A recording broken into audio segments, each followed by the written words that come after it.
Hello दोस्तों, आज मैं आपको बताऊंगा राजस्थान के एग्ज़ाम पेपर के बारे में जो है सीईटी का ग्रेजुएट लेवल का। ये पेपर लगा था 27 दिसंबर 2024 को 3 बजे से लेकर 6 बजे तक। तो चलिए जानते हैं इसके प्रश्नों को। अगर आप तैयारी कर रहे हैं सीईटी की तो ये आपके लिए बहुत ज़रूरी है। ये पहला प्रश्न जो आपको स्क्रीन पर दिखाई दे रहा होगा, ये दूसरा प्रश्न हो गया, तीसरा प्रश्न हो गया। मैं कैमरे को प्रश्नों पर करूंगा, आप इनको देख लीजिए और स्क्रीनशॉट ले लीजिए या फिर समझ लीजिए। ये आपके लिए बहुत महत्वपूर्ण है अगर आप सीईटी की तैयारी कर रहे हैं तो। जैसे कि ये हो गया छठा प्रश्न, सातवां प्रश्न हो गया, ये आठवां प्रश्न। ऐसे ही चलते जाएंगे हम और आप देखते चलिए। वस्तु एवं सेवा कर, ये आ गया इंग्लिश का क्वेश्चन। चलिए आगे चलते हैं हम। ये 13वां क्वेश्चन आ गया, आप इसको देख लीजिए, समझ लीजिए। ये लगा था सीईटी का पेपर। 14वां क्वेश्चन, 15वां क्वेश्चन, 16वां क्वेश्चन, 17वां, 18वां, 18वां इधर है, इस वाले पेज पर है। तो चलिए जानते हैं। 18वां रीजनिंग का क्वेश्चन है जिसमें पेन आरेख दिए हुए हैं, इसको देख लीजिए आप लोग। ये 19वां क्वेश्चन आ गया, ये 20वां क्वेश्चन। चलिए आगे चलते हैं। मैं आपको बता रहा हूँ ताकि आप इन क्वेश्चनों को देखकर आपकी तैयारी मजबूत कर सके, आपको पता चल सके कि पीरियड्स क्वेश्चन में कैसे प्रश्न आते हैं, जिससे आपकी रणनीति बेहतर हो सके। देखिए एक क्वेश्चन है, 26वां दलित वर्ग संगठन किसने स्थापित किया। तो इसका सही आंसर क्या होगा आप बताइए, आपने तैयारी को परखिए। 27वां क्वेश्चन है, स्वतंत्र भारत के पहले उप प्रधानमंत्री और गृह मंत्री कौन थे।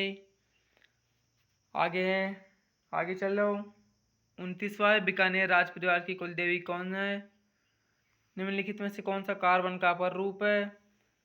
31वां हो गया, मेहंदी द्वारा गहरा भूरा अथवा थोड़ा लाल रंग देने हेतु निम्नलिखित में से कौन जिम्मेदार रहता है। ये भी प्रश्न आया है।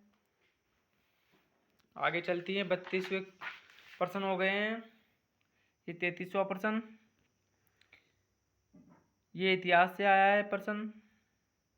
34वां प्रश्न राजस्थान से आया है। बांसवाड़ा डूंगरपुर के आसपास के पहाड़ी क्षेत्रों में कौन सी भाषा बोली जाती है।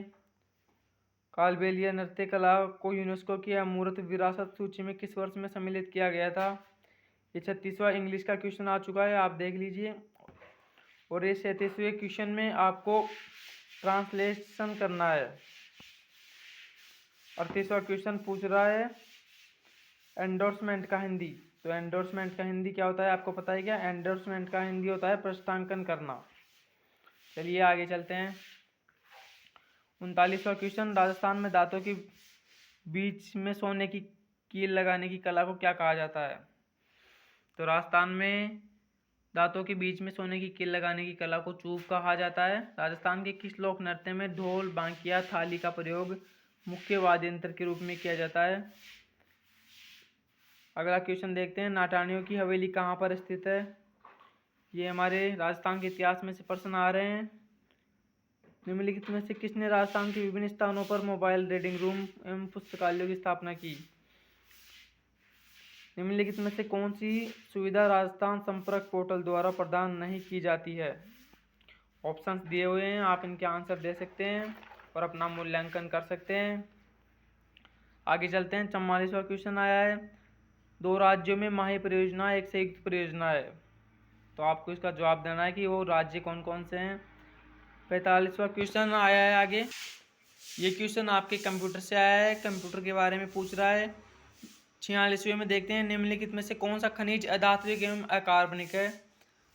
47वां क्वेश्चन है, कौन लोह अयस्क का प्रकार नहीं है। इसमें ऑप्शंस दिए गए हैं आपको। निम्नलिखित में से कौन सा संयुक्त क्षेत्र उद्योग का एक उदाहरण है। Hindustan aeronautics limited, steel authority of India limited, oil India limited, भारतीय हेवी व्हीकल लिमिटेड। आपको उत्तर आता है तो आप उत्तर कमेंट में दीजिए। आगे चलते हैं। 49वें क्वेश्चन है, निम्नलिखित में से कंप्यूटर का कौन सा एप्लीकेशन मुख्यतः चिकित्सा क्षेत्र से संबंधित है। अगर आपने कंप्यूटर के बारे में पढ़ा होगा तो ये इसका जवाब आप दे सकते हो। 50वां है, निम्नलिखित में से कौन सी कंप्यूटर के वर्ग श्रेणी में नहीं है? Parallel computer, micro computer, mini computer, mainframe computer. किस भारतीय ने 2023 का रेमन मैग्सेसे पुरस्कार जीता? 52वां क्वेश्चन है, भारत की स्वतंत्रता प्राप्ति के समय आज के राजस्थान राजपूताना क्षेत्र में कितनी रियासत थी? तो इसका जवाब है 19। आगे चलिए, इंडियन नेशनल आर्मी का गठन किसके द्वारा किया गया था? ऑप्शंस आपको दिए गए हैं, आप देख सकते हैं। 54वां क्वेश्चन है, उस व्यक्ति का नाम बताइए जो 1952 में पृथक आंध्र राज्य की स्थापना के लिए अनशन पर बैठ गए थे और अनशन के दौरान ही उनकी मृत्यु हो गई थी। अगर आपने इतिहास पढ़ा होगा तो इसका पता होगा। आगे चलते हैं, ये क्वेश्चन आ गया है इंग्लिश से, इसको आप देख सकते हैं। 55वां नंबर का क्वेश्चन है। नहीं, इंग्लिश में नहीं है, ये इतिहास का क्वेश्चन है, सॉरी। आगे चलते हैं 56वें क्वेश्चन में मिलान करना है। कलम तोड़ना, खेत रहना, चांद पर थूकना, कलेजे का ठंडा होना, ये सब मुहावरे हैं जिनका बताना है। 57वें नंबर पर है, निम्न में से किस नियम के अंतर्गत हिंदी के प्रगामी प्रयोग को प्रभावी ढंग से लागू करने के उद्देश्य से पूरे भारत को 3 क्षेत्रों में बांटा गया था? यह अधिनियम पूछ रहे हैं। 58वां क्वेश्चन है, कार्यालय ज्ञापन निम्न में से किस शैली में लिखा जाता है? तो अगर आपने कार्यालय के बारे में ज्ञान लिया होगा तो आपको पता होगा। 14-15 अगस्त 1947 की मध्य रात्रि को पंडित जवाहरलाल नेहरू द्वारा दिया गया प्रसिद्ध भाषण को क्या कहा जाता है? इसका जवाब दीजिए अगर आपको आता है तो। 60वां क्वेश्चन है, भारत के विभाजन के दौरान सांप्रदायिक क्षेत्रों में बट गए थे कौन कौन से शहर? तो आपको उन शहरों को नाम बताने हैं, टिक करने हैं। अब ये इंग्लिश के पैसेज आ गया आगे 61वें नंबर से लेकर 64वें नंबर तक। इसको आप देख लीजिए, अच्छे से पढ़ लीजिए, वीडियो को पॉज कर लीजिएगा अच्छे से पढ़ने के लिए। मैं आपको दिखा रहा हूँ, ये पैसेज आया था, इसके पैसेज के क्वेश्चन है। इस पैसेज के क्वेश्चंस को पढ़कर इनके आंसर्स देने हैं आपको। 61वां क्वेश्चन पूछ रहा है। 62वां question, according to the conclusion of the passage breakfast, इसका आंसर देना है। 63वां, in America obesity and tooth decay have assumed the proportion of an epidemic because of the, इसका आंसर देना है। आगे चलते हैं बोगस मीन्स, पैसेज में से देखकर आपको आंसर देना है कि बोगस मीन्स क्या होता है। अब ये कंप्लीटिंग एंड कंफ्यूजिंग का बताना है आपको, अंडरलाइन किए हुए वर्ड का ईडीएम बताना है। ये क्वेश्चंस आए हैं। साइबर सुरक्षा को सूचना प्रौद्योगिकी की सुरक्षा भी कहा जाता है, इसका उपयोग निम्नलिखित में कार्यों के लिए किया जाता है, इसका आंसर देना है आपको। 67वें क्वेश्चन है, निम्नलिखित में से किस वर्ष में इंडियन स्पेस रिसर्च ऑर्गेनाइजेशन की स्थापना हुई थी? तो इसरो की स्थापना कब हुई थी आप कमेंट में जरूर बताइएगा। संयुक्त राष्ट्र ने निम्न में से किस वर्ष में उपभोक्ता संरक्षण के लिए संयुक्त राष्ट्र संघ के दिशा निर्देश को अपनाया? अगर आपने यूएन के बारे में पढ़ा होगा तो इसका आंसर दे सकते हो। आगे चलते हैं 69वें क्वेश्चन में, निम्नलिखित में से कौन सी संस्था भारत में बीमा उद्योग को नियंत्रित करती है? इसमें पहले नंबर पर सेबी, आरबीआई, एलआईसी, IRDAI, इसमें से आपको आंसर देना है। 70वां क्वेश्चन है, नीति आयोग की स्थापना कब की गई? इसका आंसर देना है आपको।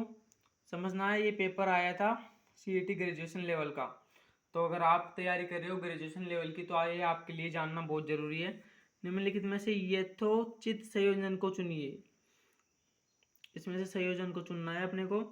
निम्नलिखित में से प्राचीन तेल रिफाइनरी कौन सी है? आगे चलते हैं 73वां क्वेश्चन है, डोडा बेटा तमिलनाडु की सबसे ऊंची चोटी है, ये निम्न में से कौन सी प्रसिद्ध पर्वत श्रृंखला का एक भाग है? तो आपको इसका भाग, ये किसका भाग है उसको बताना है। आगे चलते हैं 74वां क्वेश्चन, नाथुला पास दर्रा भारत के किस राज्य केंद्र शासित प्रदेश में है? 74 क्वेश्चन हो गए। आगे चलते हैं, आज मैं आपको पूरा पेपर के क्वेश्चंस बताने जा रहा हूँ ताकि आपको कोई भी दिक्कत ना हो। ये क्वेश्चंस अब इसको बताना है, ऊपर दी गई संख्याओं के क्रम में बाएं से तीसरे स्थान की संख्या की इकाई अंक में दाएं से चौथे संख्या की इकाई के 2.5 अंक का योग, ये बताना है। इसमें 76वां क्वेश्चन है, सुशील की नानी संगीता का दामाद है, नहीं सॉरी, सुशील भूमि की नानी संगीता का दामाद है, रवि भूमि की माता का एकमात्र दामाद है, तो रवि का संगीता से क्या संबंध है? ये रीजनिंग का क्वेश्चन आ गया, या इसका आपको जवाब देना है। आगे चल रहे हैं। 77वां क्वेश्चन है, इसमें कथन दिए गए हैं, बिजौलिया किसानों की समस्याओं को सुनने के लिए उदयपुर की राज्य सरकार ने अप्रैल 1919 में एक आयोग का गठन मंडलवाद हाकिम बिंदुलाल भट्टाचार्य की अध्यक्षता में किया। ये क्वेश्चन है। आगे चलते हैं, तो आप इसको अच्छे से देख लीजिएगा। 78वें नंबर पर चलते हैं। निम्नलिखित समाज सुधारक में कौन सी सती प्रथा का उन्मूलन के साथ जुड़े हुए थे? इसका बताना है आपको। 79%। The Indian war of independence पुस्तक किसने लिखी? इसका जवाब आपको देना है और इनको तैयार करना है, ताकि आप जब भी पेपर देने जाओ तो आपके ये क्वेश्चंस तैयार रहे और इनमें से अगर कोई भी क्वेश्चन आ जाए तो आप झटपट से कर दे।